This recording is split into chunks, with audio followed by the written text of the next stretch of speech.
OK. Donc là, nous sommes en train de poursuivre le cours de MMC, hein, c'est ça. Voilà. Alors, nous en étions, je pense, ici. Non, pas là. Oui, je crois que c'était ici, mais au début. Voilà. Voilà. Est-ce que sur le cours, il y a des questions? Parce que là, s'il n'y a pas de questions sur le cours, on va donc, voilà les TD qu'on va faire. Je vais donc expliquer les TD pour qu'après vous puissiez reprendre. Voilà. Bon, si vous voulez, bon, on peut rappeler les résultats. Hein? On peut rappeler les résultats de façon synthétique. Premièrement, donc pour les cercles de bord, donc la problématique c'est ça. Voilà, la problématique c'est ça. C'est-à-dire que sur l'espace des facettes, chaque vecteur est représenté par un point. C'est ça qu'il faut comprendre. Chaque vecteur est représenté par un point. Bon, donc ça veut donc dire qu'un vecteur ici oriente une facette. Voilà. Ça, c'est ce qu'on appelle donc l'espace des facettes. Et ici, c'est le plan de mort. Voilà. Donc, à chaque vecteur n correspond un point qui a pour coordonnée sigma n, c'est-à-dire la contrainte normale, et tau, c'est-à-dire le cisaillement. Voilà. Bon, maintenant, quand le vecteur n tourne d'un angle θ ici, le point représentatif ici tourne de l'angle 2 fois θ dans le plan de mort.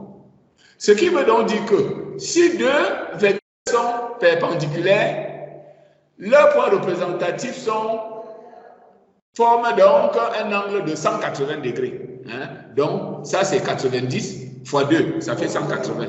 180, ça veut donc dire que ces deux points représentent un diamètre, d'accord, sur le plan de mort. Okay. Et ensuite, maintenant, quand nous avons également montré que quand deux directions. Oui. Bien, j'étais donc en train de rappeler les règles, hein, d'accord, qui permettent de faire le tracé. Donc, il n'y en a pas 36, il y en a juste 3.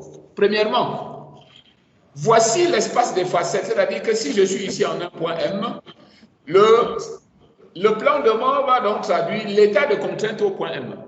Bien. Alors, la règle, c'est qu'à une facette correspond un point. C'est là qu'il faut comprendre. À une facette correspond un point. Or, une facette est caractérisée par sa normale sortante. Donc, une facette, en réalité, c'est un vecteur. Bien. Et donc, au vecteur n va correspondre un point qui a deux composantes ici. Sigma n, c'est-à-dire la contrainte normale, et tau. Bien. Si deux vecteurs sont perpendiculaires, leur point représentatif forme un diamètre sur le plan de mort. C'est ce que je viens d'expliquer. C'est ce que nous avons démontré en cours. Et si deux vecteurs sont perpendiculaires, les cisaillements sont égaux et de signe contraire. Ça veut dire que quoi? Ça veut dire que si je calcule par exemple le cisaillement sur ce vecteur-ci, je n'ai plus besoin de le calculer ici. Parce que je sais que ça va être directement la même chose en valeur absolue, mais de signe contraire. Tout simplement. Et donc, quand un vecteur ici tourne de θ, son point représentatif tourne sur un cercle de mort de 2 fois θ, mais en sens opposé. C'est tout. Donc, selon ce que ces trois règles-là qui sont utilisées. Donc, s'il n'y a pas de question à ce niveau-là, on va directement passer au TD. S'il n'y a pas de question. Donc, je vais vous montrer donc comment donc la plupart des TD sont résolus à partir de ces considérations. Voici le premier problème. On dit qu'en un point M, on a trois facettes orientées par les vecteurs X, Y et Z. Ça veut donc dire que X oriente cette facette. Y oriente cette facette et Z oriente cette facette. On demande d'écrire les conditions aux limites sur les différentes facettes. Voilà. Et ensuite, évaluer le tenseur de contrainte. Bien. Donc, on suppose que le tenseur de contrainte a la forme classique, c'est-à-dire Voici les 6 composantes indépendantes. Sigma 1, 1, sigma 2, sigma 3, 3. Sigma 1, 2, sigma 1, 3 et sigma 2, 3. Puisque c'est un tenseur qui est symétrique. OK? Bien. Alors, la condition limite en effort veut dire que quoi? Ça veut tout simplement dire que sigma fois n est égal à f. Donc ça c'est les équations d'équilibre que nous avons apprises en cours. Alors, si je calcule la contrainte suivant x, la facette orientée par x, la voici. Alors, par définition, le vecteur contrainte est égal à sigma multiplié par x. Voilà. Voici sigma et voici x. Puisque x, dans son repère, c'est 1, 0, 0. Hein, tout le monde est d'accord avec ça? Donc, ça veut donc dire que voilà sigma 1, 1, sigma 1, 2, sigma 1, 3. Donc, en réalité, nous l'avons déjà démontré en cours. Quand on écrit un tenseur comme celui-ci, cette ligne ou cette colonne représente les coordonnées du vecteur contrainte sur le premier vecteur. Celui-ci, c'est les coordonnées sur le deuxième vecteur et celui-là, c'est les coordonnées du vecteur contrainte sur le troisième vecteur. Alors, étant donné que le seul effort extérieur appliqué sur cette facette, regardez vous-même là, hein, sur cette facette, l'effort extérieur c'est porté par quoi? Cet effort extérieur est porté par quoi? Ben non, comment ça par x? Ça, c'est la facette orientée par x. Mais sur cette facette, l'effort appliqué est orienté par quoi? Ben, par y. Hein? Si cet effort n'est pas porté par y, ben alors, donc ça veut donc dire que quoi? Si le seul effort est porté par y, ça veut donc dire que les autres efforts sont nuls. L'effort sur x est nul, l'effort sur z est nul. Il y a juste l'effort sur y. Tout le monde comprend ça? Alors maintenant, si je prends la facette orientée par y, voilà, le vecteur dessus est orienté par quoi? Par x, mais bien sûr, c'est tout. Donc ça veut donc dire que si je calcule le vecteur contrainte sur y, par définition, c'est sigma fois y. Et ça, c'est la deuxième colonne, bien la deuxième ligne. Donc ici, ça veut donc dire que sigma 2, 1, c'est ça, et les deux autres sont 2. Donc ça veut donc dire que le vecteur contrainte, bon, le vecteur contrainte sur la facette orientée par z, on dit que sur z, il n'y a aucun effort. Ici, il n'y a aucun effort. Ça veut donc dire que sur z, il n'y a rien. Voilà. Donc, si on récapitule, ça veut donc dire que comme le tenseur de contrainte est symétrique, ça veut donc dire que sigma 2, 1 est égal à sigma 1, 2.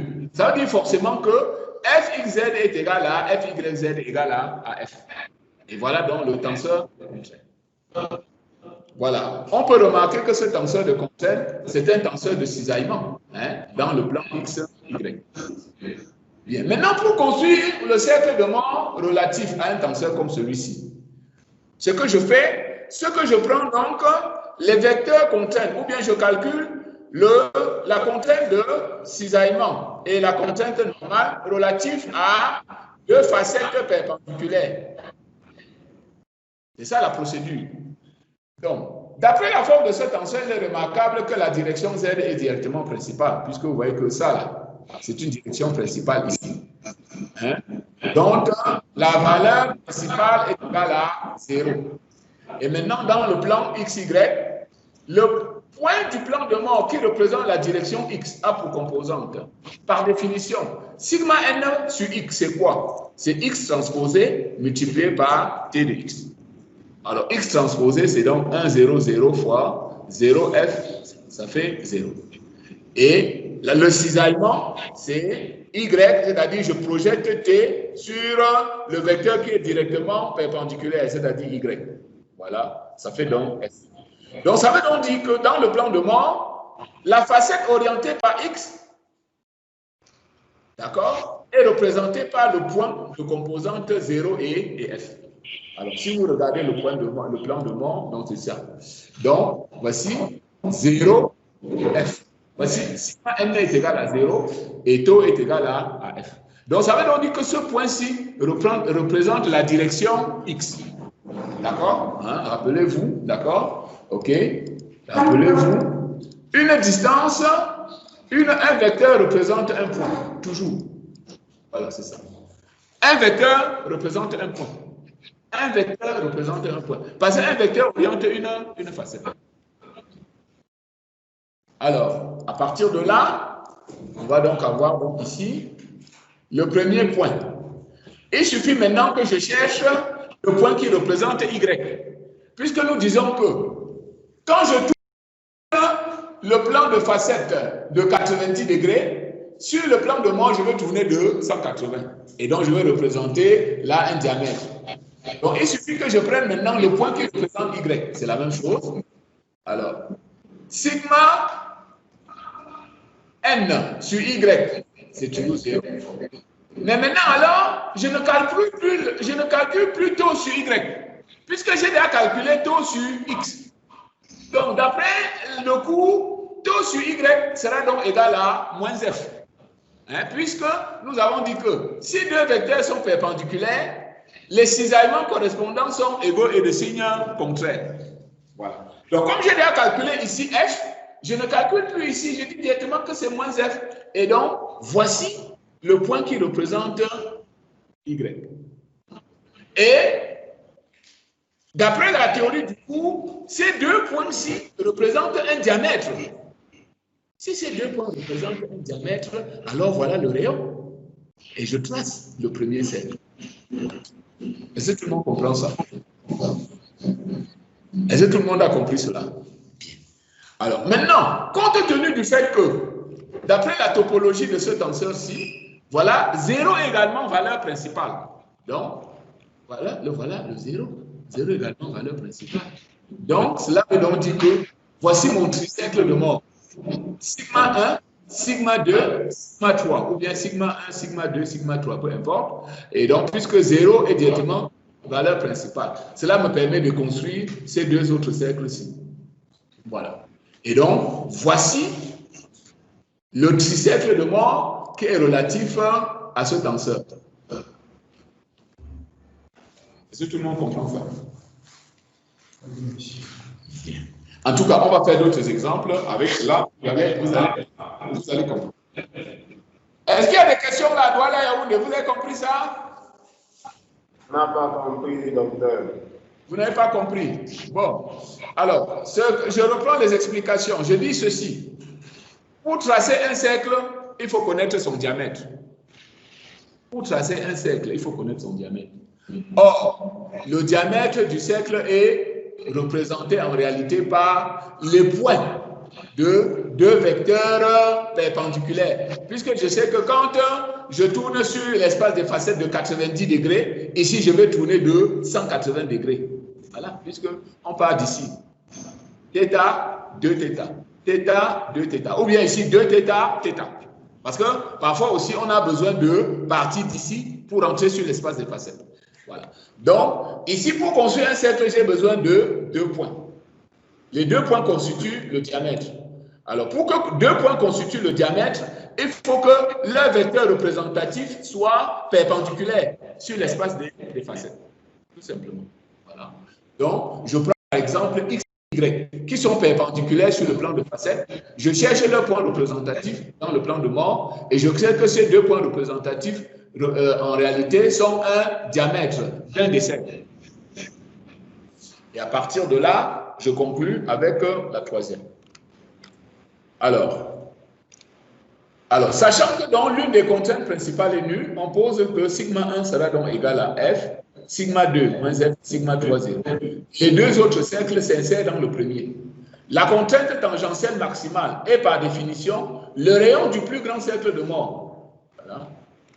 Voilà, d'accord. Le rayon du plus grand cercle de mort par définition, c'est ici. Donc, regardez vous-même ici. Si ça c'est l'axe des taux, voici taux max. Voilà taux max. Et la direction 1. Alors, si on vous demande par exemple, ok, si je vous demande par exemple, quelle est la direction principale qui correspond à sigma 1?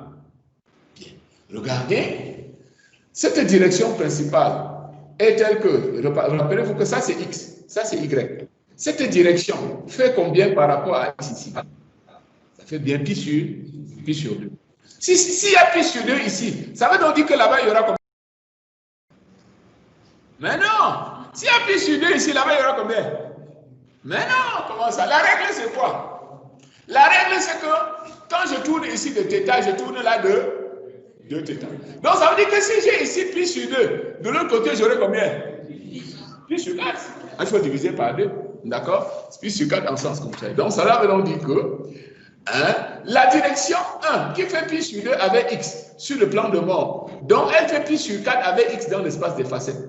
Et donc la direction 2 est directement perpendiculaire à i, puisque le repère principal aussi doit être un triangle direct. 1, 2, 3. D'accord? Donc si j'ai ici x, y et z, ça veut donc dire que x fait pi sur 4 avec 1. Et 2 est directement perpendiculaire à 1. Et 3 ferme le triangle. Tout le monde comprend ça? Bon, ok. En tout cas, ça, ce n'est qu'un premier exemple. On va faire d'autres, vous allez mieux comprendre. Alors, prenons celui-ci. Alors, une fois que vous avez compris ça, maintenant, le reste, c'est pareil. Hein? Donc, le reste, c'est exactement pareil. Donc, on raisonne toujours sur les mêmes choses. Alors, on a déterminé expérimentalement le tenseur de contrainte en M1 point M d'un milieu élastique. Et on a trouvé que le tenseur de contrainte vaut ceci, dans le repère M, X, Y, Z. Premièrement, on vous demande de déterminer par le calcul les contraintes principales qui règnent en M et les directions principales associées. Bon ça c'est simple. Bon, donc, on applique simplement la formule. Donc ici, on va chercher l'équation caractéristique, c'est-à-dire résoudre l'équation déterminant le sigma moins lambda i est égal à 0. Voilà. Voici sigma, lambda i. I, c'est le tenseur identité. Donc voilà. En général, avant de vous lancer dans ces calculs-ci, il faut bien regarder la topologie de ce tenseur-là. Regardez, ce tenseur-ci, on peut dire que c'est un tenseur de révolution autour de l'axe de Z. Donc, ça veut donc dire que Z est bien directement direction principale associée à la valeur propre 0. Voilà. Cela veut donc dire que quand vous allez développer ce déterminant, il faut faire attention. Alors, ne développez surtout pas par rapport à cette ligne ou bien cette colonne, puisque vous allez vous compliquer les calculs. Regardez, c'est mieux de développer par rapport à ça. Parce qu'à ce moment-là, vous avez une seule mineure. D'accord? Ici, vous avez une seule mineure. Donc, le coefficient, c'est moins lambda, et la mineure, c'est tout simplement ceci. Voilà.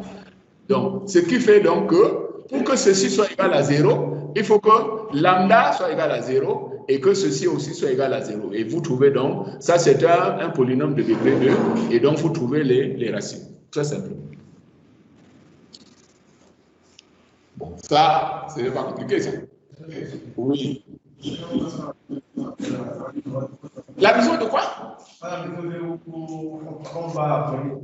Oui, mais c'est ce que je suis en train de faire. Donc, sauf que ici, je remarque que la troisième ou la troisième colonne, là, il y a un seul coefficient. Donc ici, il y aura une seule mineure. C'est ce que je suis en train de dire. Si toi, tu passes par ici, là, tu vas donc faire d'abord la mineure de ça. Ensuite, il faut que tu prennes encore la mineure de ça. Tu vois que là, tu as compliqué le calcul. Alors qu'à partir d'ici, tu as une seule mineure à calculer. Parce que là, tu as 0, 0. C'est ça, non? Bien. Est-ce que tout le monde a compris ce calcul-là? Bon, ça, c'est pas compliqué. Ça, tout le monde a fait ça en algèbre. Hein? Les dimensions principales d'une matrice, c'est pas compliqué, ça. Bien. Alors maintenant, à chaque valeur propre correspond une direction propre. Maintenant, je vais donc prendre les valeurs propres une à une. Et à chaque valeur propre, je vais lui associer une direction propre. Prenons par exemple la valeur propre, la 1. Et supposons que N1 est la direction principale qui est associée à lambda 1. N1 a pour composante N11, N12 et N13 dans le repère MXY Z. Bien. Alors, par définition, pour que N1 soit la direction propre associée à lambda 1, il faut que sigma N1 soit égal à lambda N1. Alors, ça veut donc dire que sigma moins lambda 1i, tout ça fois N1 est égal à 0. Donc, je viens ici. Voilà. Je prends donc ça. Je remplace ceci par lambda 1. Lambda 1, lambda 1. Et maintenant, je mets ici N11, N12, N13. Et puis, je fais donc ligne fois colonne doit être égale à 0. Ligne fois colonne doit être égale à 0. Ligne fois colonne doit être égale à 0. Ça va donc me faire donc ce système d'équations. Alors ici, Comme ceci est non nul, ça va forcément dire que N1, 3 est égal à 0. Et ces deux équations sont les mêmes. Pourquoi? Ben parce que lambda 1 annule ce déterminant. Donc, ça veut donc dire que ce déterminant, si je mets ici lambda 1 et lambda 1, ce déterminant-ci est nul. C'est ça que nous avons fait ici. Le déterminant là est nul. Et si le déterminant est nul, ça veut donc dire que le système, si c'est un système lié. Si ce système est lié, ça veut donc dire que ces deux équations sont identiques. Je peux prendre soit l'une, soit l'autre. Alors, supposons par exemple que je prenne ceci. Alors, et que je pose que N1, 2 est égal à 1. À ce moment-là, N1, 1 serait égal à 1 plus racine de 2. Ça veut donc dire que voici un vecteur N1 qui est associé à lambda 1. Mais attention, ici, le calcul n'est pas fini. Il faut le normer. Parce que là, il n'est pas normé. Il faut le normer. D'accord? Il faut le normer. Et pour normer un vecteur, si je prends par exemple grand N, alors si le grand N est le vecteur normé, c'est grand N est égal à petit n sur norme de N. D'accord? Ça, je pense que vous savez le faire. Ensuite, maintenant, pour lambda 2, c'est pareil. Je suppose que c'est N2. Donc, voilà, c'est ça. Donc, je fais le calcul pareil. Voilà. De la même manière, on voit que N2, 3 serait égal à 0. Et puis, N2, 1 et N2, 2 font. Voilà. La troisième direction principale, c'est l'axe Z, parce que nous l'avons déjà remarqué dès le début. D'après la topologie de ce tenseur, l'axe Z est direction principale, associée à la valeur principale 0. Voilà. Ce qui fait donc que voici la direction principale associée à lambda 1, voici la direction principale associée à lambda 2, et Z est la direction principale associée à lambda 1. D'accord? Est-ce que ça c'est compliqué? Donc je pense que ça, vous avez déjà fait ça en algèbre, donc ce n'est pas ça. Comment est-ce que vous avez normé le vecteur? Non, ça ici, je n'ai pas normé, mais vous pouvez le normer, vous. Pour normer ici, vous allez dire par exemple, ça là, ça va donc être n sur norme de n. Norme de ceci, c'est quoi? C'est racine de 1 moins racine de 2, le tout au carré plus 1. C'est ça, non? Voilà. Et donc maintenant, le vecteur normé, c'est ça, sur la norme de n. C'est ça. Maintenant, est-ce qu'à Douala Yaoundé, tout le monde a compris ça? Pas toujours. Pas toujours. Alors la question, c'est quoi? Posez la question. Vous ne savez pas comment on trouve les directions principales et les valeurs principales d'une matrice. Ça, c'est de l'algèbre linéaire élémentaire qu'on fait en première année. Normalement, même les PTS sont ça. Hein? Donc, je rappelle donc encore, je le reprends donc, mais juste pour rappeler les formules.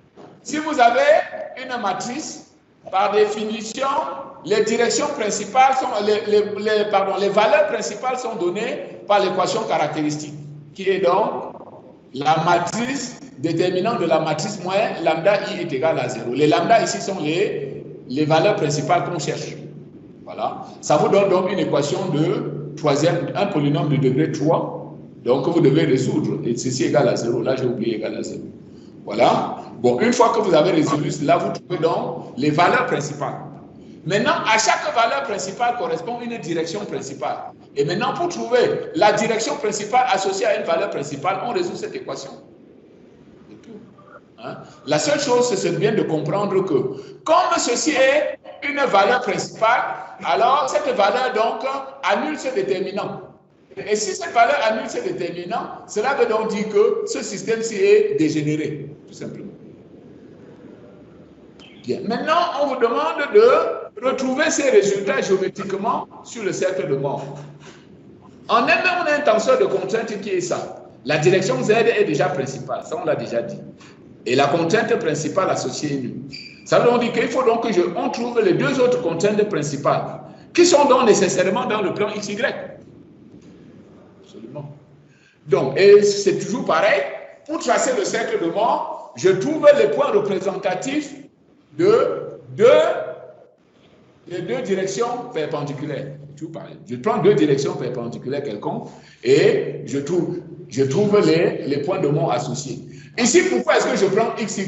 Puisque le Z est déjà géré ici, hein, en quelque sorte. Hein, regardez ici. La topologie fait que Z est déjà direction principale, donc je n'ai plus besoin de m'en occuper. Donc, le reste du problème que j'ai à trouver, c'est donc dans le plan XY. Voilà. Alors, donc, il suffit donc que je trouve le point représentatif de X, le point représentatif de Y. Et je sais que ces deux points représentatifs vont former un diamètre. Alors, le point représentatif de X, bon, ça on n'a pas plus besoin de le calculer puisqu'on sait que le point représentatif de X c'est ça. Voici la contrainte normale, voilà la contrainte de cisaillement. On peut le retrouver, hein, c'est pas compliqué. Alors, donc si je dis ici par exemple que le point A représente la facette orientée par X, ses composants dans le plan de Mond seront sigma n, c'est X transposé fois T X, fois sigma X. Donc voici X transposé, voici sigma, voilà X. Ça va donc faire ceci fois ça, ça fait 3. Son cisaillement, donc je prends le vecteur contrainte, je projette sur le vecteur qui est directement perpendiculaire. Ça fait ceci fois ça, ça fait. Donc ça veut donc dire que le point A dans le plan de Mond, le voici. Voilà, coordonnée 3, 1. 3 c'est la contrainte normale et 1 c'est le cisaillement. Bien. Maintenant, je prends le vecteur qui est directement perpendiculaire à X. Alors, donc, je suppose que le point B représente la facette orientée par Y. Le point B aura, dans le plan de Mond, les coordonnées suivantes. Sigma N, c'est Y transposé fois sigma fois Y. Donc, je trouve 1. Je n'ai plus besoin de calculer le taux. Puisque X et Y étant deux directions principales, leurs cisaillements sont égaux et de signes opposés. Donc, si le cisaillement ici est 1, le cisaillement ici, ça va être moins 1. Donc, je place directement. Si la contrainte normale est ici est 1, le cisaillement en A est 1. Donc, là, on dit que le cisaillement en B, ça va l'opposer. Donc, ça veut donc dire que voici le point B qui représente Y. Voici le point A qui représente X. Ces deux points forment un diamètre. C'est ça que dit la théorie. D'accord? Donc, je trace directement le diamètre correspondant. Voilà. Si je trace ce diamètre, ça veut dire que le centre est où? Le centre est en C1,2. C1,2, quels sont les composants de C1,2? Alors, c'est le milieu, tout le monde comprend que c'est le milieu de ce segment-ci. Ici, j'ai combien? Ici. Donc, ça veut dire que ceci, c'est combien? C'est le milieu de 3 en C2. Bien. Alors, maintenant, ce rayon-ci, c'est combien? Cette distance-ci, c'est quoi? Cette distance. Ça veut dire que cette distance-ci, c'est quoi? Racine de 2. Hein, d'accord? Hein? Puisque ça, c'est racine de 1 au carré plus 1 au carré. Donc, ça veut dire que ça, là, c'est racine de 2. Donc, ça veut dire que cette distance-ci, c'est combien? Ça fait toujours racine de 2 puisque c'est le rayon de ce cercle-là. Voilà. Donc, ça veut donc dire que sigma 1, c'est combien? Pour aller d'ici jusqu'à sigma 1, je pars d'ici jusque-là. Qui vaut combien? Qui vaut 2. Et nous venons de dire que ceci vaut combien? Donc, tout ça, ça fait combien? 2 plus racine de 2. Voilà. C'est ce que nous avons trouvé. Hein? D'accord? C'est ce que nous avons trouvé ici. D'accord? Nous avons trouvé 2 plus 1. Donc, vous voyez que là, je retrouve cette valeur-ci par construction géométrique de Mond. Je ne fais pas de calcul analytique. Bon, maintenant, pour la deuxième, c'est pareil. Pour la deuxième, regardez ici. Alors, la deuxième, la voici. Alors, pour aller d'ici jusque là, je pars d'ici, j'arrive là, ça fait combien? Je retranche d'ici jusque là, qui est combien? Ça fait donc 2 moins racine de 2 moins racine de 2. Donc, c'est ce que j'ai trouvé là-bas. Voilà. D'accord? Ça fait donc 2 moins racine de 2. Et la troisième, nous l'avons dit, est égale à 0. Voilà. La troisième est égale à 0. Et là, voici. Voilà la troisième qui est égale à 0. Donc, cela veut donc dire que voici les 3 cercles. D'ici jusque-là, c'est un cercle. D'ici jusque-là, c'est un cercle. Ça fait donc mes 3 contraintes principales, sigma 1, sigma 2 et sigma 2. Bon, maintenant, il faut retrouver les directions principales. Bien. Regardez ici. Si je me place sur ce cercle-ci, hein, ce cercle-ci représente le plan XY, puisque je rappelle que le point A représente X, et le point B représente Y. Donc, ça veut donc dire que ce cercle-ci représente le plan XY. Bien, maintenant, je veux placer E1. Supposons que E1, c'est la direction principale associée à la contrainte principale, sigma 1. E1 fait quel angle avec X? 45 degrés, bien sûr. D'accord, voilà, c'est ça. Puisque la tangente de cet angle-ci, c'est 1. Voici 1, voici 1. Donc la tangente, c'est 1. Donc cet angle-ci, c'est 45 degrés. Si ici, j'ai 45 degrés, de l'autre côté, j'aurai combien? Ah, mais non. Hein? Mais non, comment ça? Comment ça, 45 toujours? Mais vous n'avez pas compris. Hein?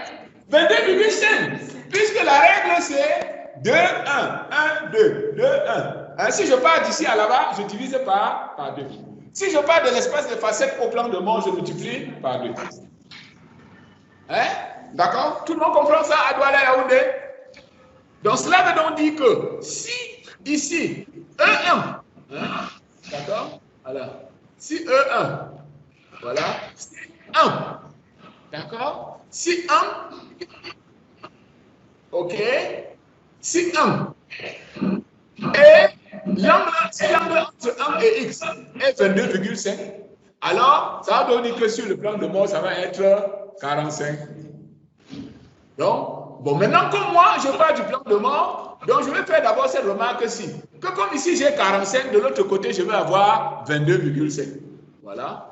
Alors, et ici, maintenant, c'est en sens contraire. Ici, pour aller de X vers 1, je rote comment?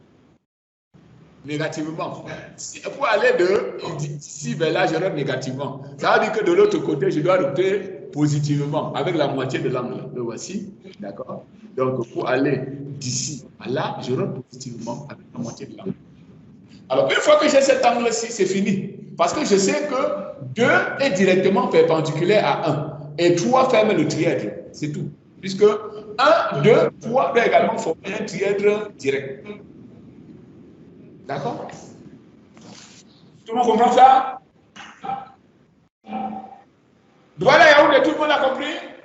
Non, monsieur. Décidément. C'est toujours non systématique. Mais posez-moi donc une question précise. Tu dis seulement non, non. Bon, alors là, on ne sait pas ce qui te dérange. Hein? Alors, mais si tu as compris que ici, quand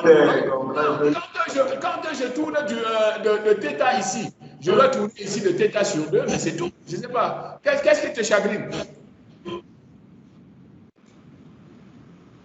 Qu'est-ce qui vous chagrine? Au niveau des cercles, monsieur. Au niveau des cercles. Alors, c'est parce que vous n'avez pas bien lu le cours. Je dis encore ceci. Pour tracer un cercle, je prends le point représentatif de 2 vecteurs perpendiculaires. Parce que la règle, c'est que si je suis à 90 sur le plan de mort, sur le plan de facette, je serai à 180 sur le plan de mort. Or, 180, c'est un diamètre. Hein? Si je pars d'ici à là, j'ai cette ouverture angulaire qui est de 180. D'accord?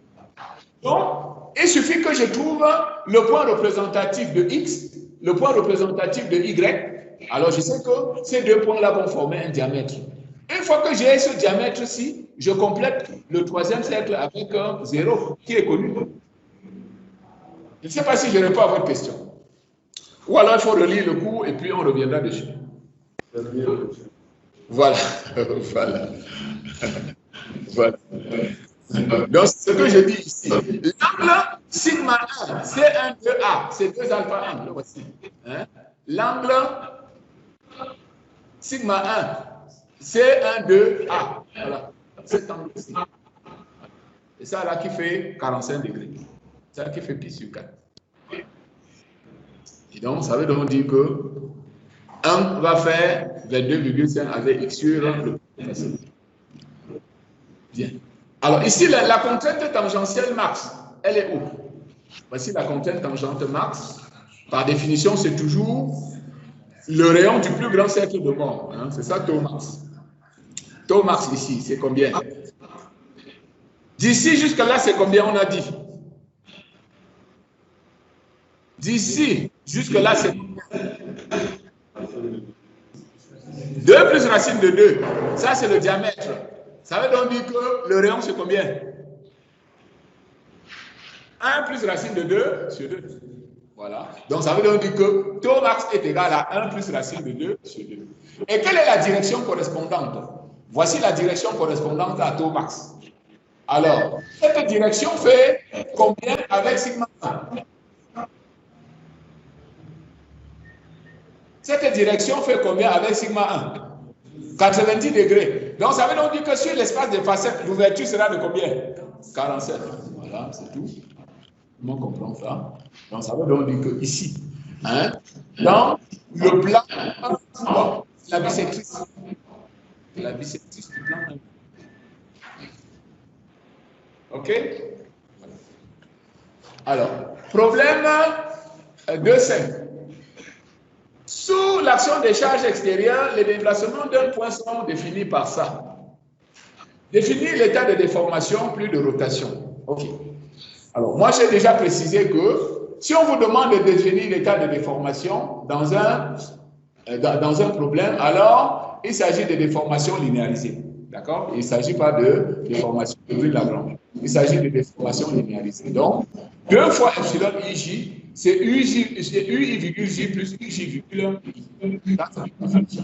Ça veut donc dire que epsilon 1, 1, c'est u1 virgule 1. u1 virgule 1, ici, ça veut donc dire que c'est u1 virgule x. Ça fait donc 2. Epsilon 2, 2, c'est u2 virgule 2, c'est-à-dire c'est u2 virgule y. Ça fait moins 1. Epsilon 3, 3, c'est U3,3, c'est-à-dire 0. Alors, le tenseur de déformation est également symétrique, puisque c'est la partie symétrique d'un gradient, hein, du gradient, ok? Ça, par définition. Epsilon 2 fois epsilon 1, 2, le voici, est égal à U1,2 plus U2,1. Donc, cela veut donc dire que U1,2, le voici. U1,2 c'est combien? C'est moins 1. U2,1. U2,1 c'est combien? C'est 3. Donc ça fait moins 1 plus 3 sur 2, ça fait 1. Epsilon 1, 3, c'est quoi? C'est U1,3. C'est 0, puisque U1 ne dépend pas de Z. U3 lui-même est égal à 0, donc il ne dépend de rien. Et epsilon 2, 3 est égal à 0. Donc, j'ai ce tenseur-là qui est le tenseur de déformation, associé à cet état de déplacement. Par la rotation, la définition de la rotation, là voici. Bon, je calcule. Voilà. Ça, c'est un tenseur antisymétrique. Alors, donc, les termes diagonaux sont tous nuls. Et donc, ça veut donc dire que ça, c'est un pseudo-vecteur, en fait. C'est un pseudo-vecteur. Donc, ici, ça veut donc dire qu'il n'y a que oméga 1, 2 qui est non nul. Et par définition, oméga 1, 2, c'est U1,2 moins U2,1 sur 2. U1,2. Tout le monde voit, ça fait moins 1. Alors, U2,1. U2,1, tout le monde voit, ça fait moins 3. Le tout sur 2, ça fait moins 2. Et comme c'est un tenseur antisymétrique, ça va faire donc moins oméga de 1. Voilà. Ça veut donc dire que voici le tenseur oméga, tout simplement. Voilà. Alors maintenant, on dit, pour le tenseur de déformation obtenu, il faut rechercher les directions et les allongements principaux et retrouver ces résultats graphiquement en construction de moment. Bon, c'est la même chose, hein? OK. La détermination analytique des directions et allongements principaux est aisée et ne sera pas faite ici. Les cercles de mort du tenseur de déformation se traitent exactement comme ceux des contraintes. En remplaçant contrainte normale par allongement unitaire, c'est-à-dire E, et contrainte de cisaillement par glissement, c'est-à-dire G. Alors, la facette orientée par X est représentée dans le plan de mort en déformation par A, de coordonnées 2, 1. On voit ça. A, de coordonnées 2, 1. Ça veut donc dire que la facette orientée par Y sera représentée dans le plan de mort par le point B, dont l'abscisse est moins 1. Et compte tenu de la remarque 1, 2, on trouve que son ordonnée sera donc moins 1. Absolument. Voilà. Donc, voici l'abscisse. L'ordonnée, ça va être l'opposé de l'autre. Ça fait moins 1. Voilà. Et donc, ça permet que je construise directement donc les points. Voici le point qui représente X, 2, 1. Voici le point qui représente Y, moins 1, moins 1. Ça, là, c'est un diamètre. Et je trace. Voilà. Alors, si ça c'est un diamètre, je trace. Alors, cette quantité, c'est combien? Cette quantité-là, c'est combien? Celle-ci. Ça veut dire que ceci, c'est combien? Si ça, c'est 2 et l'autre, c'est moins 1, ça veut dire que ça, c'est combien? C'est 0,5. D'accord? Voilà, ça veut dire que ça, c'est 0,5. Maintenant, cette distance-ci, c'est combien? Cette distance, c'est combien? C'est combien? Ça, c'est combien? Hein? 1,1. Voilà, c'est-à-dire 3,5. C'est ça, non? 3,5. Ceci. 1. Donc, ça veut dire que ça, c'est combien?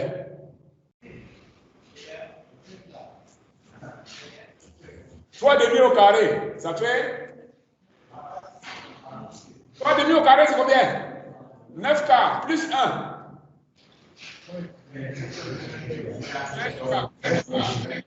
Donc ça fait racine de 13K, c'est-à-dire racine de 13 sur 2. Donc ça veut dire que cette distance-ci, c'est racine de 13 sur 2. Donc ça veut donc dire que ça veut dire que epsilon 1, ça va être combien? Ça veut dire que epsilon 1, ça va être donc 0,5, c'est-à-dire 1 demi, plus racine de 13 sur 2. Et epsilon 2, ça va être combien? 1 demi moins racine de 13 sur 2. Et epsilon 3, évidemment, est égal à 0. Tout le monde comprend ça? Bon. Vous voyez que c'est la même chose. D'accord? Il n'y a rien de bien compris. Une fois qu'on connaît déjà ces trois règles-là, vraiment, il n'y a pas de complications. Ce qu'il faut bien retenir, c'est que pour étudier l'état de contrainte en un point, il faut donc faire la correspondance entre l'espace des facettes et le plan de mort. Parce que le plan de mort, la représentation de mort, c'est tout simplement la représentation d'un état de contrainte ou de déformation en un point. Mais maintenant, l'avantage, c'est que ça fait qu'on lise les choses très très vite. Quand vous regardez ça, là, vous voyez directement les directions principales, les contraintes ou les déformations principales, les directions de cisaillement max, les directions de glissement max, tout est là. D'accord? Voilà. Et il faut comprendre aussi l'intérêt pour les travaux d'ingénieur que vous allez faire. Ce n'est pas pour rien qu'on fait ça. D'accord? Quand on est, par exemple, je ne sais pas moi, dans un matériau, les directions de contrainte max là, si on prend par exemple la direction de cisaillement max, ça veut dire que s'il y a une fissure par exemple, la fissure va s'opérer prioritairement par rapport à cette direction. Et là où le cisaillement est maximum. D'accord? Donc, c'est pas pour rien qu'on le fait. D'accord? Ça a des applications pratiques, d'accord, quand on fait des travaux d'ingénieur. Et les directions principales, il ne faut pas oublier aussi que les directions principales, ce sont les directions par rapport auxquelles les contraintes normales sont extrêmes. Donc, vous voyez que ça, ce sont les plus grandes contraintes. Voici la maximale et voici la minimale. D'accord? Donc, les directions principales, ce sont les directions par rapport auxquelles les contraintes normales sont extrêmes. Alors, qu'est-ce qu'on pose encore comme question? Alors, on dit donc les allongements, c'est bon, on a déjà résolu ça même mentalement. Vous avez vu qu'on a résolu ça mentalement, donc on n'a pas besoin de... Bon, maintenant, la direction. Pour la direction, alors, regardez-moi la direction. Alors, supposons que je vais donc placer epsilon 1. Voilà. Cet angle-ci, c'est combien? Sa tangente, c'est combien? C'est 1 divisé par 3,5. C'est-à-dire, ça fait 2 tiers. D'accord? Donc, ici, cet angle-ci, c'est l'angle dont la tangente est 2 tiers. Donc, vous tapez sur votre calculateur. Quel est l'angle dont la tangente est 2 tiers?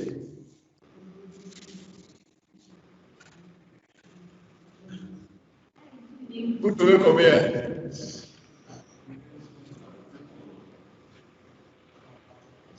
Comment ça? En quoi? En radian? Non. Comment ça? Comment ça? Quel est l'angle dont la tangente est 2 tiers? Hein? Comment? Comment ça? Quel est l'angle dont la tangente est 2 tiers?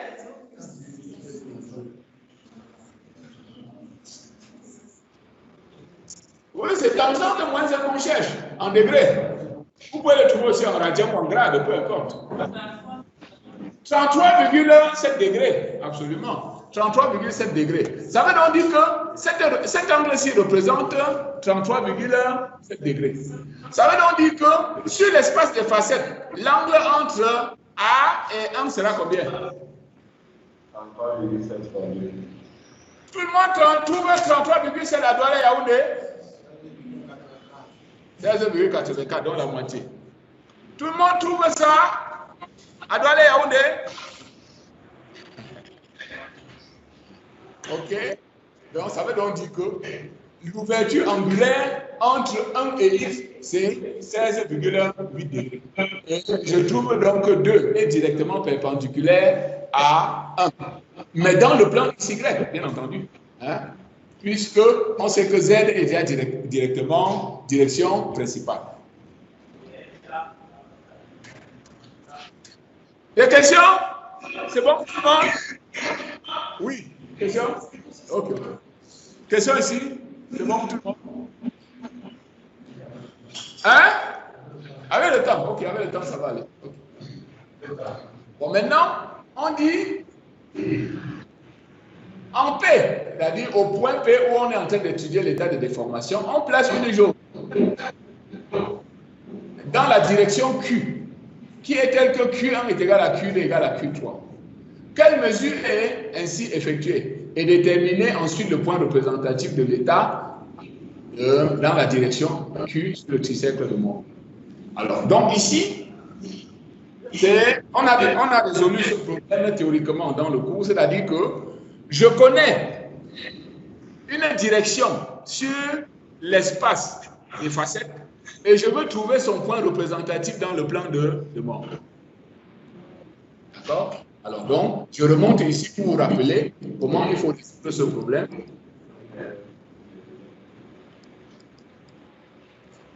Je crois que c'est ici en haut qu'on a voilà, je crois que c'est que voilà, c'est ça.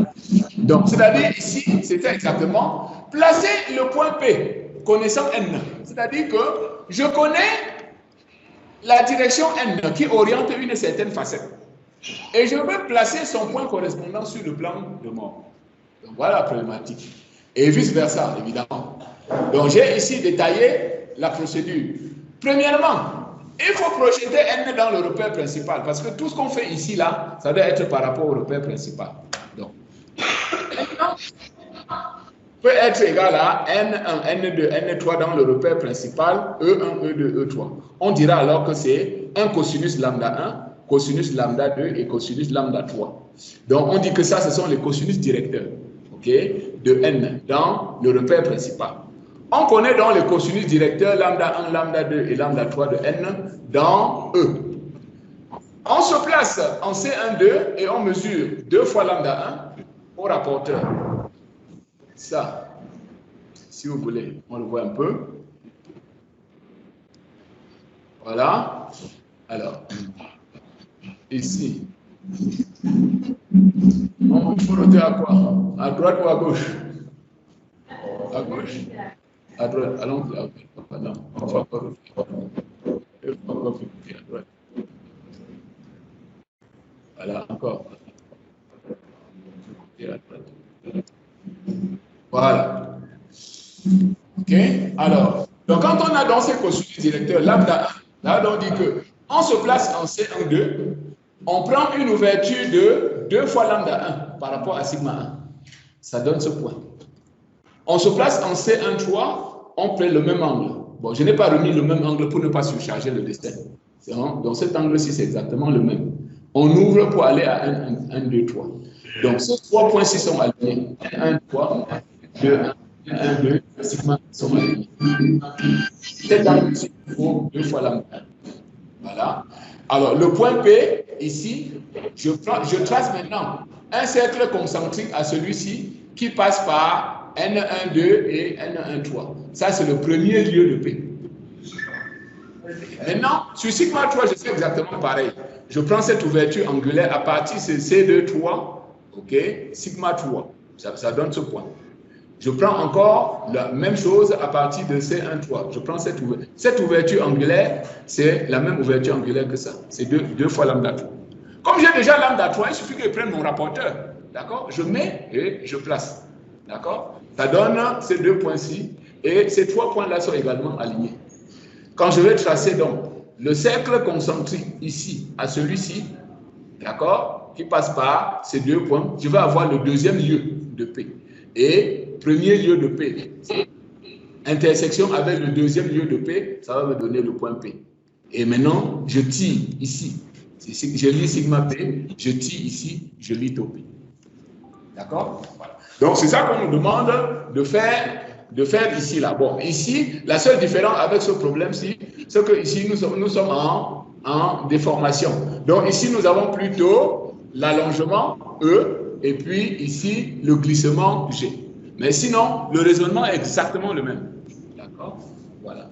Donc, nous allons donc suivre donc, ça ici. Voilà. Alors, donc, si on revient donc au problème, voilà.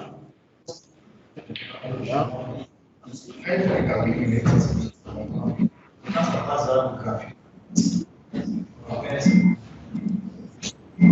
Hein? Donc voilà cette procédure-là que j'ai faite. Hein, d'accord? C'est-à-dire que, premièrement, j'écris Q d'abord dans le repère de base. Ensuite, je le projette dans le repère principal. Voilà. Pour projeter dans le repère principal, c'est simple. Hein? Je connais les directions principales en fonction de X. Donc, je dis ici X, Y et Z en fonction de N1, N2, N3. Et ici, il suffit que maintenant, je place ceci là. À ce moment-là, je vais exprimer Q dans le repère N1, N2, N3.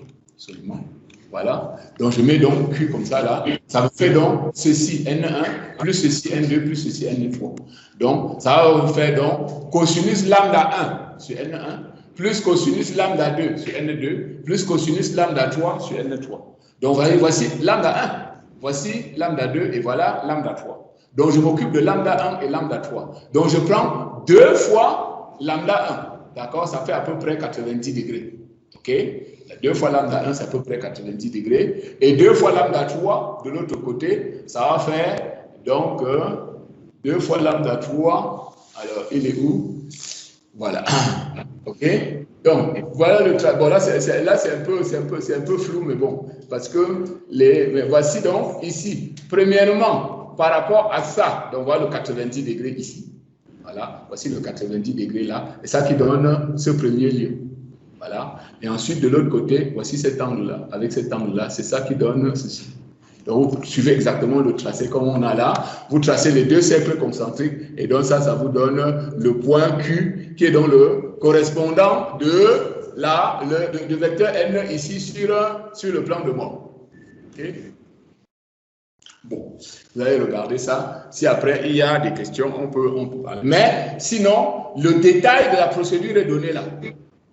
Le détail de la procédure est donné là. S'il y a une préoccupation, vous pouvez donc remonter ici et lire le détail de la procédure en détail. D'accord? Voilà, donc j'ai bien détaillé ça. Hein, se placer en C1, 2, on ouvre 2 fois lambda 1. Les 3 points là sont alignés.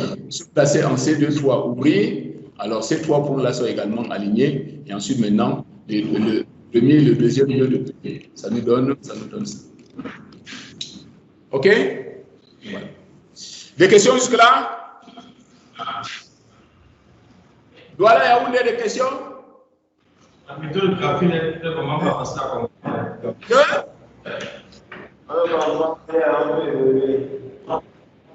Je n'ai pas compris. Posez encore la question, vous dites? On a beaucoup de difficultés, docteur. Vous avez beaucoup de difficultés? Mais je suis là pour répondre. Je suis là pour répondre à ces difficultés, monsieur. Votre difficulté, c'est quoi?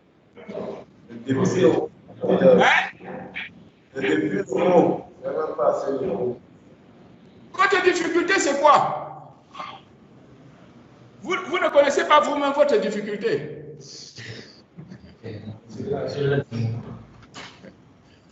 Mais je suis là pour répondre à vos difficultés. Posez-moi la question s'il y a une difficulté.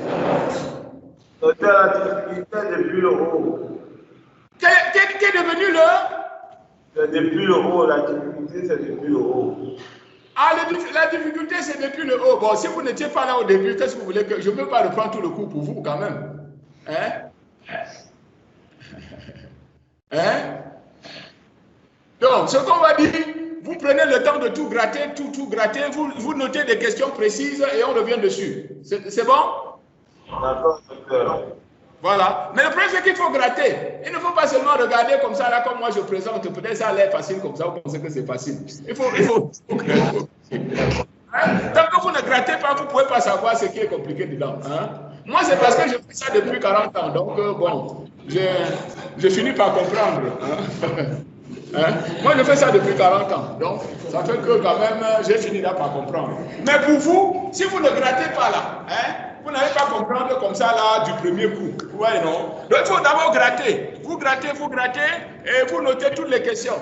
Hein? Après, c'est pour ça que quand je commence un cours, je demande toujours qui a des questions à poser. Parce que celui qui a pris la peine de gratter, il trouve toujours des questions à poser. Mais si vous dites simplement on ne comprend pas, hey, je ne vais pas reprendre tout le cours. Hein?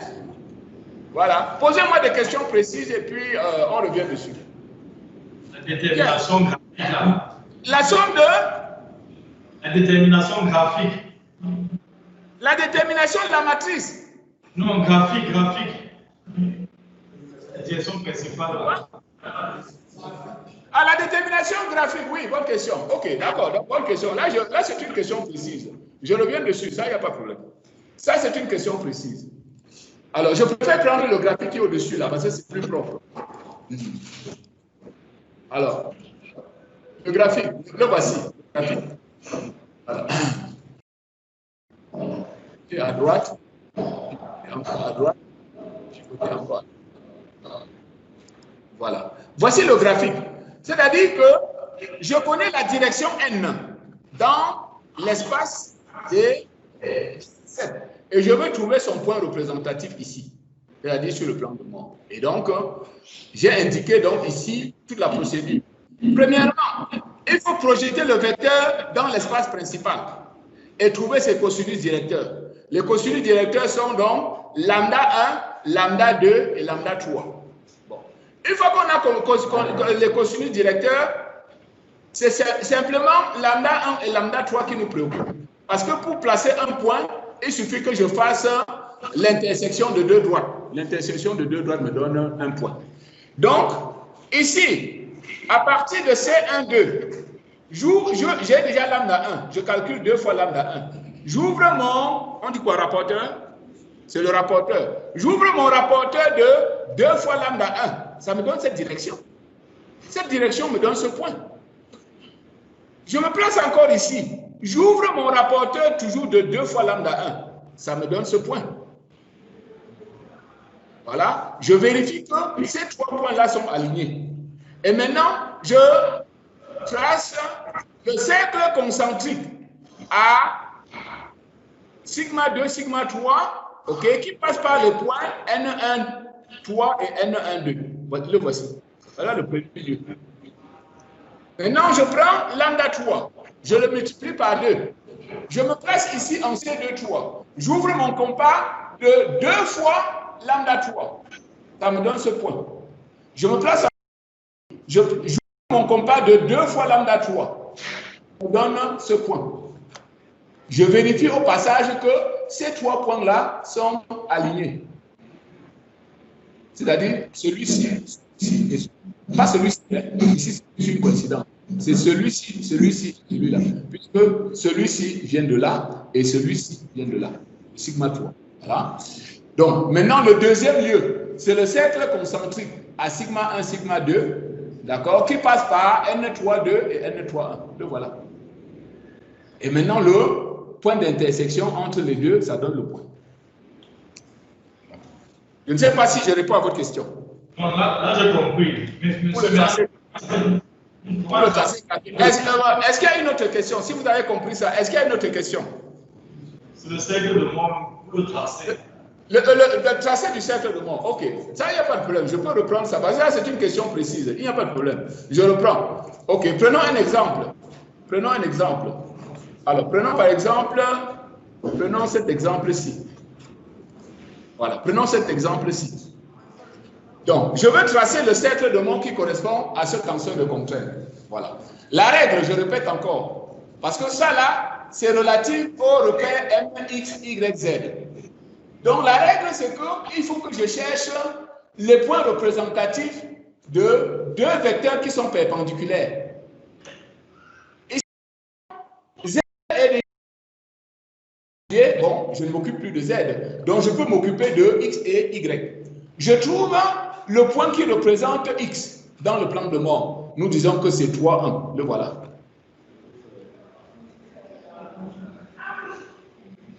Le voici. Voici le point. Sigma n est égal à 3. Tau est égal à 1. Voilà le point A, qui est le point donc 3, 1. Le point A représente le vecteur X. Alors, le point B représente le vecteur Y. Et comment est-ce que je trouve les coordonnées de B? Je trouve la contrainte normale sur B. Le voici. C'est 1.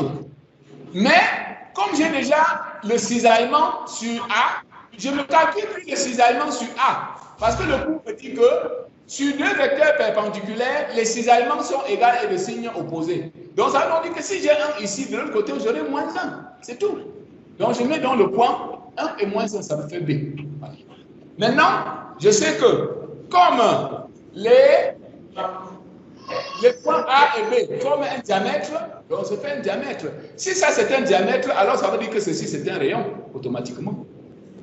Voilà. À partir de là, je fais des lectures. Je ne sais pas si j'ai répondu à votre question. D'accord. Mais reprenez déjà vous-même. Tout ça là, vous reprenez tout en détail. Vous voyez si vous avez compris. S'il y a des difficultés à ce moment-là, on revient dessus. Autre question? Bon. Ok. S'il n'y a pas d'autres questions, on continue. Ok. Bien, maintenant, problème 2,6. Bon, ça, vous voyez que c'est toujours les mêmes choses. Hein. Ici, qu'est-ce qui est particulier? Qu'est-ce qui est particulier? Quelle est la topologie particulière de ce tenseur? Ça, c'est un tenseur qui est comment? La topologie de ce tenseur-ci, c'est quoi? C'est... Vous ne lisez donc pas les cours. Il faut, ça, c'est une question de cours que je vous pose. Je ne vous pose pas une question de calcul. Ça, c'est une question de cours que je vous pose. Quelle est la topologie de ce tenseur-ci? Donc, vous ne lisez pas les cours. Ça, c'est un tenseur de révolution autour de l'axe Y. E2. Autour de l'axe Y. Ça, c'est un tenseur de révolution autour de l'axe Y. Donc, vous ne lisez pas les cours. Alors, une fois qu'on a déjà dit ça, ça veut donc dire que l'axe Y est un axe principal associé à la valeur principale moins 2. Et donc, si Y est déjà direction principale, ça veut dire que les deux autres seront dans le plan X, Z. C'est tout. Je vais donc chercher le point qui représente X. Tout le monde va voir là que c'est 6.1 et 5.2 directement. Le point qui représente Y, ça va être 3.4 et puis moins 5.2. Tout. D'accord? Voilà. Après, vous mettez ça sur le plan de mort et puis il faut calculer. D'accord? Ici, par construction, voilà, élément de réponse. Voilà les éléments de réponse. Alors, celui-ci, c'est toujours pareil. Hein? Donc, ça, c'est juste pour vous exercer. Donc, ça, c'est encore une évolution autour de Y. Alors, on colle une jauge dans cette direction-ci, déterminée graphiquement. Donc, c'est comme l'autre question. Donc, ça veut donc dire que j'ai cette direction-ci dans l'espace des facettes et je vous demande de placer son point représentatif sur le plan de mort. Donc, exactement comme ce que nous avons fait tout à l'heure. Donc, vous suivez la procédure. Alors, quelle est la variation de volume? Alors, la variation de volume, c'est quoi? Dans le cours, nous avons dit que la variation de volume, c'était quoi? C'était en réalité la trace de la matrice ou de la du tenseur de déformation. Hein? C'est ça que nous avons appelé epsilon K. Hein? Pour pas oublier que la trace là est liée donc au jacobien, hein, au jacobien de la transformation. Voilà. Alors, problème 8. Bon, alors, celui-ci. Alors, on demande quelle est la particularité, on donne ce tenseur de contrainte, quelle est la particularité dans les deux cas suivants.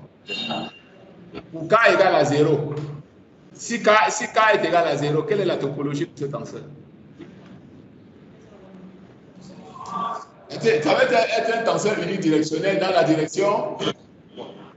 Si K est égal à 0, ça c'est 0, ça c'est 0, ça c'est 0, ça c'est 0. Donc vous allez voir donc c'est un tenseur unidirectionnel dans la direction. Donc comme ça c'est positif, on va donc dire que c'est une traction. D'accord? C'est une traction dans la direction 3. Puisque par définition, dans la convention de signes en mécanique, les tractions sont positives. C'est en béton que les tractions sont négatives. Bien, maintenant, pour K égale à moins 3 dixièmes, donc si K égale à moins 3 dixièmes, donc en réalité, vous voyez que si vous prenez ceci et ça va faire combien? 7,1 plus 2,9, ça fait combien? 10. 10K. Ça veut dire que la trace de ce tenseur-ci, c'est 10K plus 3. Donc, 10K plus 3. Si K est égal à moins 3 dixièmes, ça veut donc dire que la trace est nulle. D'accord? Voilà, la trace est nulle. Et quand la trace d'un tenseur est nulle, on dit que le tenseur est comment? C'est un déviateur. Si la trace d'un tenseur est nulle, on dit que ce tenseur est un déviateur pur. Absolument. Bon, maintenant, déterminer en fonction de cas de direction et contrainte principale. Bon, on vous demande d'abord de le déterminer analytiquement et ensuite de retrouver les résultats graphiquement. OK? Calculer la contrainte normale et tangentielle sur les facettes orientées par ça. En supposant K égale à 0,5, retrouver les résultats par construction de mort. Bon. Donc, élément de réponse donc, pour K égale à 0, ce tenseur est uniaxial dans la direction Z. Pour K égale à moins 3 dixièmes, la trace de tenseur est nulle, donc le tenseur est un déviateur. Alors, on trouve que par reconstruction de mort, sigma 1 est égal à 12,5K, sigma 2 est moins 2,5K, les directions c'est ça.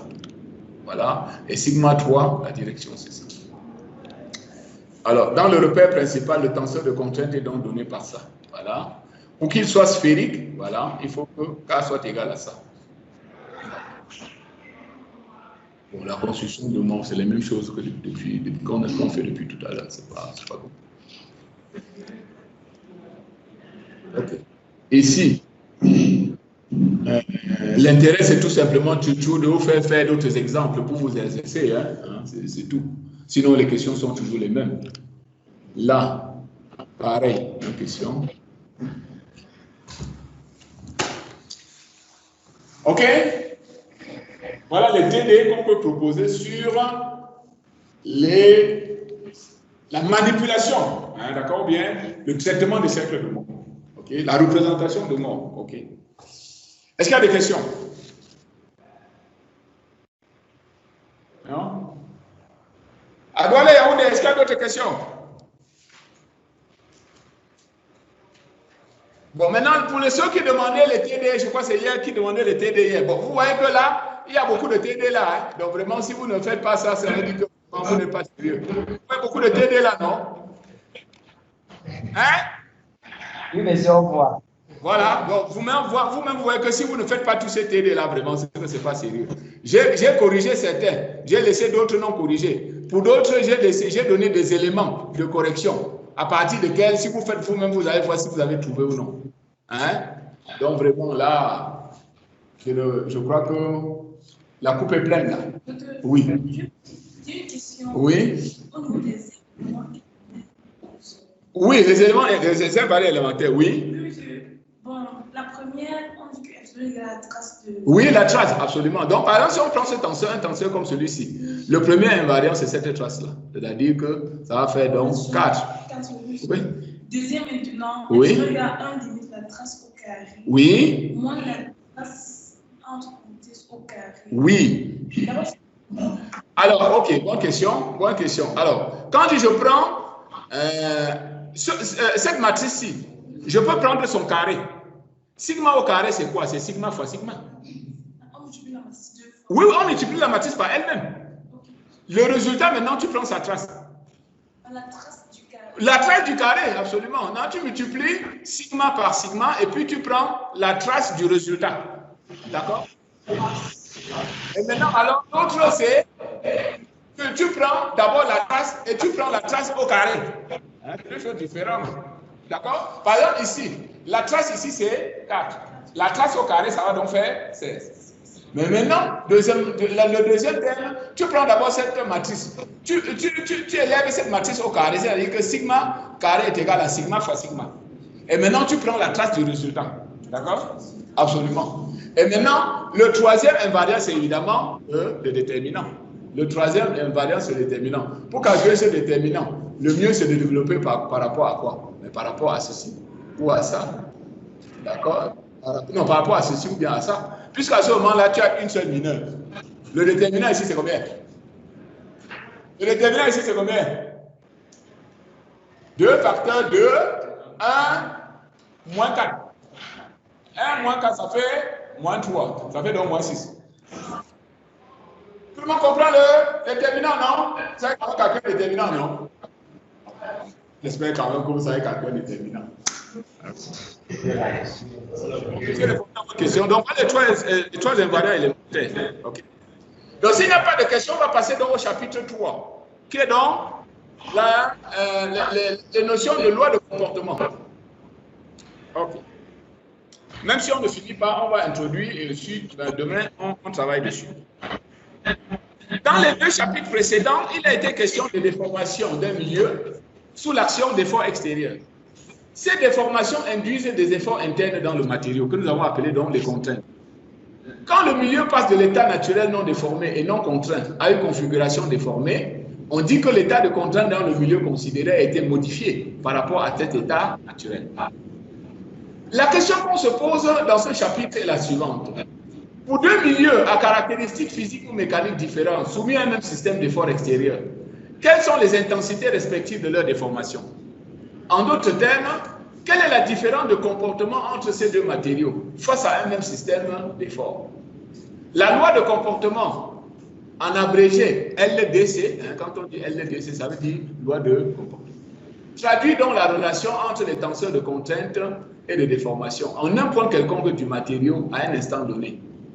La grandeur physique qui permet de décrire cette relation est donc propre au matériau et ne dépend pas, c'est-à-dire ne dépend que de ses propriétés physiques ou mécaniques. On dit que c'est une grandeur intrinsèque. Il ne dépend que des propriétés physiques ou mécaniques du matériau. LDC, évidemment, quand nous allons traiter plus particulièrement l'élasticité linéaire, la loi de comportement en élasticité linéaire.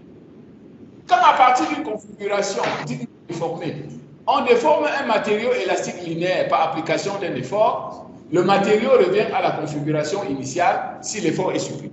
D'accord? Donc voilà. Alors vous avez parfois l'habitude de confondre l'élasticité et la linéarité. C'est ça l'élasticité.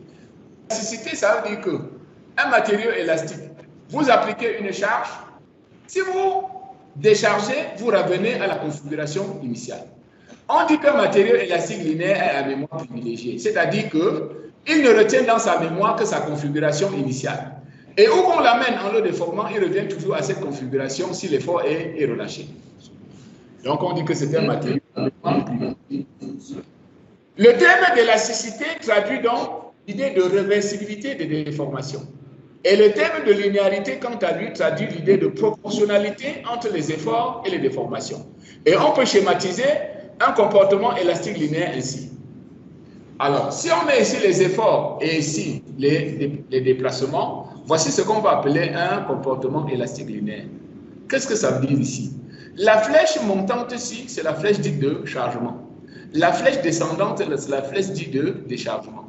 Donc, ce schéma veut dire que pour ce matériau, le chemin de charge et le chemin de décharge sont confondus. C'est ça que ça veut dire. D'accord? Un matériau est donc élastique si le chemin de charge est confondu avec le chemin de décharge.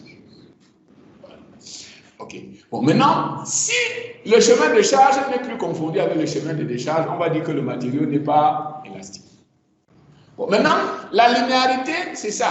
Ça veut dire que son comportement est une ligne, est une droite. Si le comportement est courbe comme ça, là, on va dire que c'est non linéaire. Donc, il ne faut pas confondre l'élasticité et la linéarité. Un matériau peut être élastique, mais non linéaire. De même qu'un matériau à comportement linéaire peut être non élastique. Regardez cet exemple-ci. Alors, c'est fini là? Alors, c'est peut-être ici. Okay.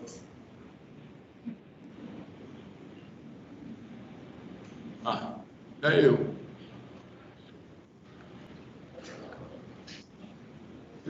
Là, qu'il vient de finir, 3. Ah, 3, il est où? Ah, voilà, c'est ça, c'est ici. Hop. Voilà, c'est ça. Regardez cet exemple-ci. Ce matériau-ci, est-ce qu'il est linéaire? Est-ce qu'il est linéaire? Oui, justement, il est linéaire. Il est linéaire, mais il n'est pas élastique. Hein? Alors, donc, je répète. Comportement linéaire, ça veut dire que le comportement est une droite. Voici une droite. Comportement élastique, ça veut dire que le chemin de charge est égal au chemin de décharge. Ici, vous voyez que le comportement est une droite. Donc ceci, c'était bien un matériau qui est linéaire, mais il est non élastique. Parce que le chemin de charge est différent du chemin de décharge. Voilà. Donc, les matériaux non élastiques, on va dire généralement que ce sont des matériaux plastiques. D'accord? Bon, mais la plasticité et tout ça, on va voir ça plus loin, en tout cas, pas dans le cadre de ce cours. Mais ici, je vais insister plus sur l'élasticité linéaire. Donc, je me répète.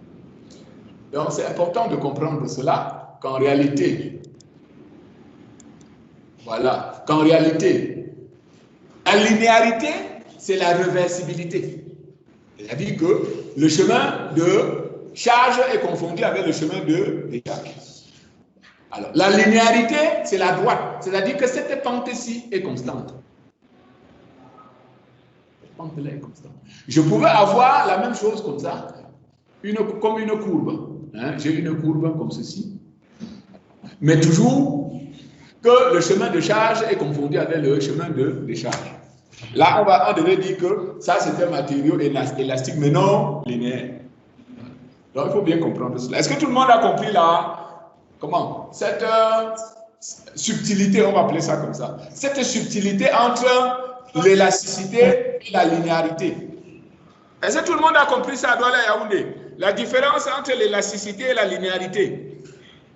C'est bon. Oui. L'élasticité, c'est la réversibilité. Chemin de charge confondu avec le chemin de décharge. OK? La linéarité, c'est la droite, c'est la ligne. C'est-à-dire que la pente de ce comportement-là, cette pente-là est constante. Voilà. OK? Bien. Maintenant, alors, voilà, je suis ici. Oui, je suis ici. Donc, maintenant, quand un matériau n'est pas élastique, vous voyez que le chemin de charge n'est pas confondu avec le chemin de décharge. Donc, quand je décharge complètement, c'est-à-dire que quand F revient à 0, vous voyez qu'il y a une déformation qui persiste. On dit que ça, c'est une déformation permanente ou rémanente, c'est-à-dire qui subsiste après le déchargement total. Donc, ça, c'est la caractéristique principale des matériaux dits plastiques ou bien non élastiques. Alors, pour écrire la loi de comportement, il faut exprimer une relation entre deux tenseurs d'ordre 2, celui des contraintes et celui des déformations. Or, on sait, voir premier chapitre, qu'un opérateur linéaire qui a un tenseur d'ordre P fait correspondre à un tenseur d'ordre Q est un tenseur d'ordre P plus Q. Donc, pour lier un tenseur d'ordre 2 à un tenseur d'ordre 2, nous devons avoir recours à un tenseur d'ordre 2 plus 2, c'est-à-dire 4. En admettant que chaque composant du tenseur de contrainte est une fonction linéaire des composants du tenseur de déformation, on peut écrire en chaque point du milieu donc la contrainte est égale à ça là multiplié par les déformations. Voilà. Dans ce, quels sont les indices qui sont libres ici? Quels sont les indices qui sont muets? I et J sont non. I et J sont libres. Tandis que K et L sont muets. Donc ça veut dire que ça là c'est un faux monome qui est en réalité une somme de monômes à sommer sur les indices K et L. En fonction, et la course maintenant, le nombre de termes dépend de la dimension qu'on travaille. Alors, si je suis en dimension 3, ça veut donc dire que les courses de K et L, c'est de 1 jusqu'à 3. Cette équation-ci, ce sera aucun généralisé. Absolument. Le tenseur C est un tenseur d'ordre 4 et il est appelé le tenseur des modules d'élasticité. Les composants de C ont la dimension d'une contrainte, puisque les epsilon est sans dimension. Epsilon n'a pas de dimension. Donc ça veut dire que la dimension de C, c'est la dimension de sigma. Et comme sigma c'est une contrainte, ça veut dire que les C sont des contraintes. Voilà. Dans tout ce cours, nous ne traiterons que des problèmes d'équilibre statique. C'est-à-dire que les termes d'inertie sont négligés et dont la variable temps n'est pas prise en considération. Dans ces conditions, les trois tenseurs sigma, C et epsilon ne dépendent que de x, c'est-à-dire la position du point du milieu. Si C ne dépend pas de x, on dit que le matériau est homogène. Absolument. Donc, qu'est-ce qu'un matériau homogène? C'est un matériau, d'accord, dont le comportement est le même en chaque fois. Dans la stricte généralité, C a 81 composantes. Pourquoi? Parce que si sigma a 9 composantes et epsilon 9 composantes, je peux avoir comme ceci comme représentation matricielle. C'est-à-dire, je dis que sigma 1 est fonction des 9 composantes de epsilon. Donc ici, j'ai besoin de 9 coefficients. Sigma 2 s'exprime en fonction de ces 9 composants. Donc j'ai encore besoin de 9. 9 plus 9 plus 9 plus 9, 9 fois ça fait 81. Mais on sait que dans la réalité, sigma et epsilon sont symétriques et ne comportent donc que 6 termes indépendants. Donc, ça veut donc dire que C n'a que 36 termes indépendants. Puisque je peux donc dire, puisque ici, on sait que le tenseur de contrainte n'a que 6 composants indépendants. Formation 6 composants indépendants. Donc, ça veut donc dire qu'au lieu de 81 termes, en réalité, on a plutôt 36. Alors, les symétries de epsilon et sigma imposent certaines conditions de symétrie sur C, notamment ce qu'on appelle ici les symétries mineures et les symétries majeures. Donc, ça, ce sont des détails. Alors, la loi de Hooke, la loi générale de Hooke ici, que j'ai mis là, a un inverse. Donc, ça veut dire que, comme j'exprime sigma en fonction de epsilon, je peux aussi exprimer epsilon en fonction de sigma. Voilà. Donc, si j'inverse cette relation, on va donc dire que epsilon est égal à A IJKL fois sigma KL. A, à ce moment-là, est appelé le tenseur des complaisances élastiques. Compliance ou complaisance, il faut que je vérifie. C'est compliance ou complaisance. Il faut que je vérifie ça. Je crois que c'est plutôt compliance, pas complaisance. C'est compliance élastique. Il faudrait que... Rappelez-moi ça la prochaine fois, s'il vous plaît. Alors, les composants de A ont la dimension de l'inverse, évidemment, d'une contrainte. Voilà. Donc, pour un milieu élastique, on peut définir l'énergie de déformation. Bon, là, pour ceux qui vont faire, ou bien qui ont commencé à faire les structures avec moi, on en a déjà parlé. Hein, d'accord? Ok. Ça, c'est la densité volumique d'énergie de déformation. Ok. Alors, ok, bon, maintenant, tout ça là, c'est bien beau, mais vous voyez que c'est encore très compliqué. 36 composantes, c'est beaucoup. 36 composantes, c'est beaucoup. Nous, on va aller à plus simple. On va traiter des milieux isotropes. Alors, je rappelle la définition de l'isotropie. Ou bien, qui peut rappeler la définition de l'isotropie, même comme c'est au tableau? Un matériau est isotrope si son comportement ne dépend pas de la direction. On dit que c'est une invariance directionnelle. Voilà. Donc, elle exprime qu'aucune direction n'est privilégiée dans le matériau. Et donc, on dit qu'un tenseur est isotrope. Et un tenseur isotrope caractérise un milieu isotrope. On dit qu'un tenseur isotrope, lorsque ses composantes sont invariantes par changement de base, changement pour lequel la matrice de passage est orthogonale, et dont le déterminant est égal à plus ou moins 1. Ça, c'est la définition, on va dire, mathématique. D'accord? Pour l'isotropie d'un tenseur. Mais un tenseur isotrope caractérise un matériau isotrope. Voilà. Et globalement, sur le plan physique, ça veut dire que aucune direction n'est privilégiée dans le matériau. Voilà. Donc ça veut donc dire que si je prends les directions 1, 2, 3, voilà. Donc, si je prends les caractéristiques du matériau dans la direction 1, je vais trouver la même chose que dans la direction 2. Donc ça veut donc dire que si je permute les positions de cette direction, ça ne change rien. pour le matériau. C'est ça que ça veut dire. D'accord? Donc, ça veut donc dire que ici, OK, 3 peut prendre la place de 1. 1 prend la place de 2. Et 2 prend la place de 3. Ainsi de suite. Voilà. Donc, c'est pour ça qu'on dit que si je fais un passage par une transformation orthogonale, alors je ne change pas le tenseur. Voilà. Alors, on montre que si un matériau est isotrope, alors ces 36 composantes seront dépendantes tout simplement de 2 paramètres. D'accord? Bon, j'ai fait des démonstrations là-bas, c'est pas la peine que vous... Et ça, c'est le résultat qui est important à retenir. On montre donc que si un matériau est isotrope, alors ces 36 coefficients, ces 36 modules d'élasticité seront dépendants uniquement de 2 paramètres qu'on va appeler les coefficients de Lamé. OK? Voilà.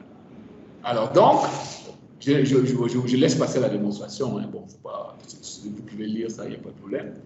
Donc, je dis donc qu'on arrive à montrer pour un matériau isotrope que seuls 2 motifs d'élasticité sont significatifs et indépendants.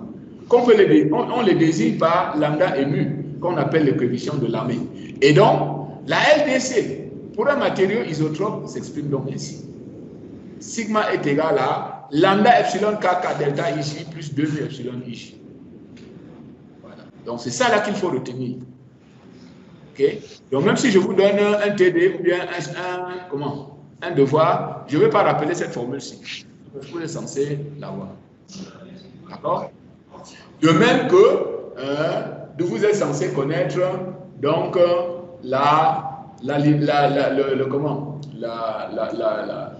le tenseur au moins le tenseur de déformation, c'est-à-dire ce que nous avons posé ici, c'est ce qu'on appelle donc la cinématique en HPP. La cinématique en HPP. Cette formule-ci, en sortie de ce cours, vous devez la connaître. Donc, si je donne un problème, je ne vais pas rappeler cette formule. Même comme il n'y a pas même comme vous composez sans document. Donc, ces formules-là, je ne vais pas les rappeler. Parce que pour sortir de ce cours, il faut les connaître. Est-ce que c'est bien clair? Est-ce que c'est clair là-bas, Edouard et Yaoundé? Je dis ceci. Il y a les 2 formules-ci là. La formule-ci, c'est ce qu'on appelle la formule de la cinématique en HPP. La cinématique en HPP, en hypothèse de petite perturbation. 2 fois epsilon ij est égal à ui virgule j plus uj virgule i. Vous devez connaître cette formule-ci. On va dire même par cœur si vous voulez. Voilà. Donc pour sortir de ce cours, vous devez connaître cette formule. La deuxième, c'est celle que je viens d'exposer là. C'est celle-ci.